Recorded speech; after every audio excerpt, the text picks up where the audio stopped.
who is the best cricketer India has ever produced? सबका जनता का answer जो मेरे मन में भी है वो सबका है, but who do you think is the best cricketer India has ever produced? If you talk about all-rounder, Kapil Dev.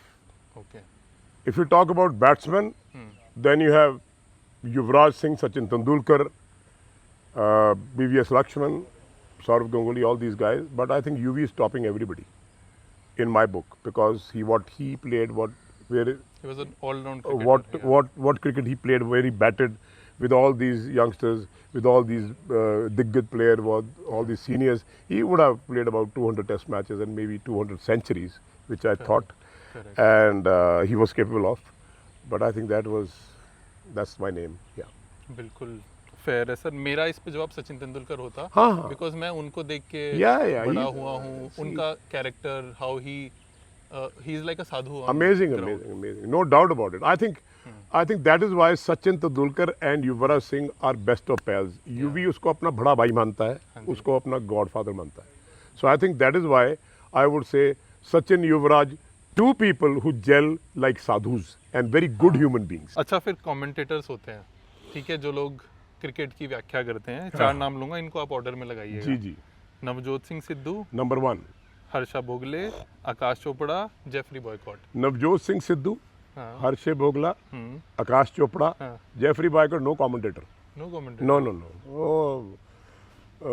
उन्होंने बोला था विव रिचर्ड ने, the way you are bowling Geoffrey, ना इयन बोथम ने बोला था कि the way Geoffrey is bowling, I think my grandmother can play better than this. Geoffrey Boycott has no idea what to speak. तो आप उनको line में हटा दें तो कोई और काफ़ी अच्छे हैं. अच्छा, ठीक है sir. Sorry, that's my very frank opinion. Honest opinion. But Navjot Singh Sidhu is the best. Yeah. Cool. Name a cricketer who deserved to play for India but never did. Oh, well. But एक ही बोलना है. I think this is a matter of concern. I really can't answer this because मेरे को शायद I think एक नाम योगराज सिंह का नाम आता है मेरे सर, दिमाग आप तो में. खेले हैं ना. अगर कहीं एक और सीरीज मिल जाती ना पूरी की पूरी, तो शायद एक डिफरेंट क्रिकेटर होता.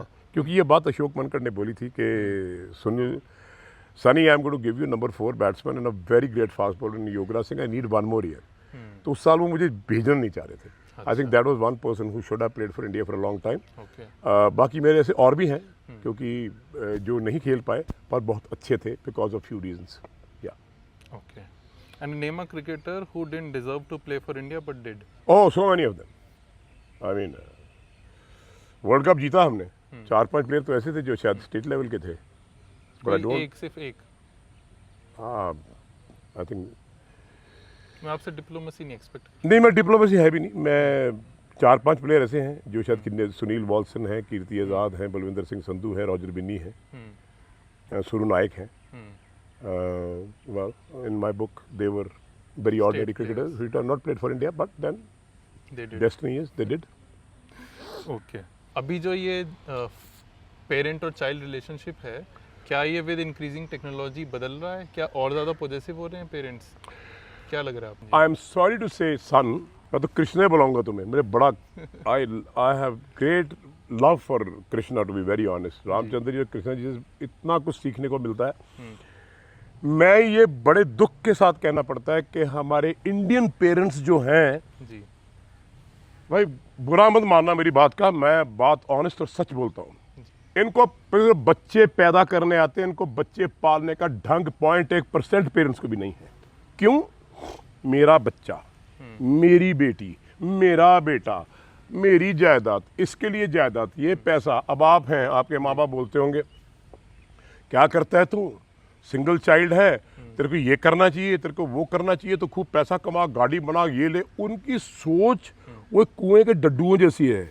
उधर ही पैदा हुए, उधर ही मरे, उधर ही वही जिंदगी है. उन्होंने कभी कोई आप जैसा मेरे जैसा बाहर जाना चाहता है ना, फुदक के बाहर कि मैं दुनिया देखूं, तो वो खींच के बीच में वही रख देते हैं. अब मैं आपको एक कहानी सुनाता हूँ, उससे कुछ ले लेना, आपको बहुत पसंद आएगी सब. How he is training his kids. सुन लो आप माँ बाप सारे जरा ध्यान से, कैसे वो अपने बच्चे को ट्रेन करता है. तो अपनी वाइफ को कुछ बोलता है कान में जाके अपनी लैंग्वेज में कि तू बैलेंस करियो, मैं इसको ऊपर लेके जा रहा हूँ. अब वो थोड़ा जवान हो गया है, उड़ने के लिए है, तो उसको पकड़ता है पीठ से, सीधा जाता है ऊपर, ऊपर जाके उसको छोड़ देता है। वो फट फट फट फट फट फट फट करके यूं यूं यूं करते करते, here comes the mother, he lands at the back, he comes diving in, picks it up, धाड़ ऊपर, फिर छोड़ता है, every day 100 times for 3 months, and then one day, हजारों बरस नरगिस अपनी बेनूरी पे रोती है, बड़ी मुश्किल से होता है चमन में दीदावर पैदा। क्या बात है। फिर उसके बाद वो फ्लाई करते हैं, सेंटर में उनका बच्चा, लेफ्ट में मदर, राइट में ये, वो देखने वाली चीज़ है। एंड देन अपने अपने रास्ते पे चले जाते हैं, वो भी आप की तरह बड़ा हो जाता है, उसकी भी शादी हो जाती है। फिर शादी की सर सही एज क्या है, and then what is the right age to be a parent? 2 questions हैं। मुझे मैरिज की बात समझ में आती नहीं कि जी बेटा 20-22 साल का हो गया, मैरिज कर दो। अरे वो अपने आप को संभाली से तो बीवी का खाक संभालेगा। मैरिजेबल एज जो है वो 40 के बाद है। अच्छा, है ना। 30s यूवी की में। मैरिज की बात चल रही थी, शादी करो जी, फलाना मैगा बूढ़ा हो गया, क्या अभी खेल रहा भाई। सही बात है। ये लोग जितने खेल रहे हैं ना, जो शादी कराते हैं, 0.1% नहीं तो सबके डिवोर्सेस आपके सामने हो रहे हैं। ठीक है। हाँ जी। तो जब वो 38 ईयर्स का था, 40 पे टच करने वाला था, मैंने कहा भाई अब तू देख ले, मैं मेरे से नहीं ढूंढी जाती, तू अपने देख ले, जिंदगी तुमने गुजारनी है। मैंने कहा पर एक काम है, मैं चाहता हूँ ब्रीड चेंज करें। अब शायद ये लोगों को पसंद आए बात जो मैं कह रहा हूँ, ब्रीड परिवार की चेंज करते हैं, कोई लेके आएंगे आयरिश, कोई इंग्लिश गर्ल, कुछ ऑस्ट्रेलिया से, कहीं से, ऐसा मेरा एक मानना है, मेरा सोच है। और वो हुआ ऐसे। हेजल बिटिया आई, आपने देखो क्या ब्यूटीफुल 2 चिल्ड्रन, हाँ। और जब बड़ा होगा आप देखना क्या होता है, और जब बड़ी होगी तो see this is how you feel for a family. और वो मेरे को एज अ फ्रेंड ट्रीट करते हैं। जब ऐसा कोई यूवी है, हेजल बिटिया है, हमारे परिवारों में ये मेरा जवाई, ये मेरी बहू, ये मेरी साली, ये मेरा साला, ये मेरा सांडू, ये मेरा सास, ये मेरी सौरा। अरे क्या घटिया नाम दे रखे हैं इस देश ने अपने अपने in laws, mother in law, father in law, son in law, daughter in law, everything is in law. और तभी कोर्ट कचहरी में जाके केस खड़ा होता है। हाँ, सही बात है। जब आप दिल से किसी को मानते हो तो आपको फेरों की जरूरत नहीं है, आपको शादी के सर्टिफिकेट की जरूरत नहीं है। करेक्ट। वो आपकी बीवी है, आप उसको लेके आए हो, उसके घर वाले आपके माँ बाप हैं, उसके जो बहन भाई हैं वो आपके बच्चे हैं, आप उनको सालियाँ बोल रहे हो, क्या बुरा। और फिर आगे साली आदि घर वाली। See the nuisance you are talking about in the families. I have cut out in my family. हमारे यहाँ जो बेटियाँ हैं, जी। हेजल बहू नहीं है, नीलम बहू नहीं है, वो मेरी बेटियाँ हैं घर की, ये मेरे बेटे हैं, उनके परिवार वाले मेरे परिवार हैं। लेकिन आदमियों को, औरतों को रखना नहीं आता है। आई एम सॉरी टू से, ये मर्दों का कसूर है।